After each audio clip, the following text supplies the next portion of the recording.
May ngadlaw mga guys, padung di ay taron sa Dumaguete City para manuroy. So banimin ninyo guys. Okay, let's go!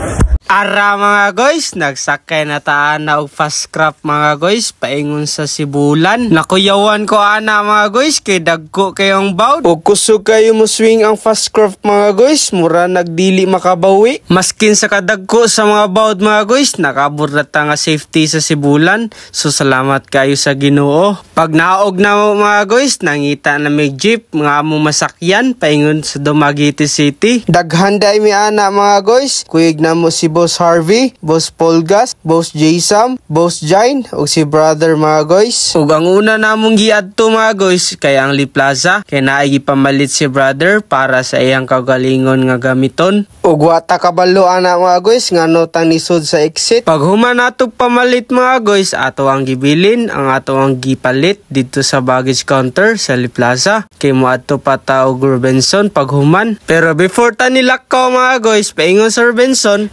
niudto sa ta sa Jabi. Pag humagpa niudto mga guys, nibiyahe na sa ta paingon sa Robinson ug nagsakay ta og pedicab paingon didto.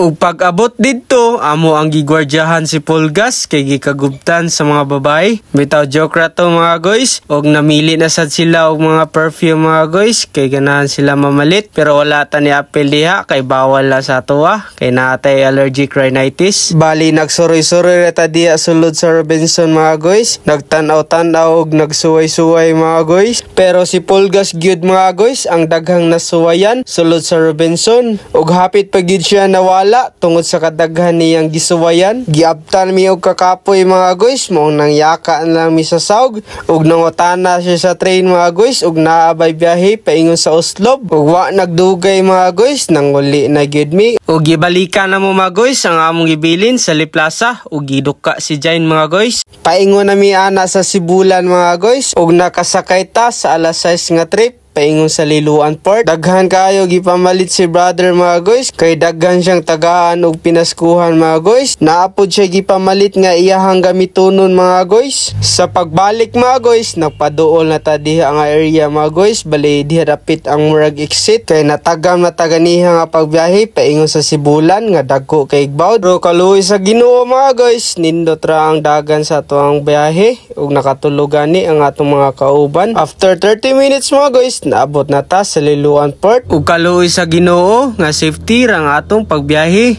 Ugi, maura to mga guys. Bye bye.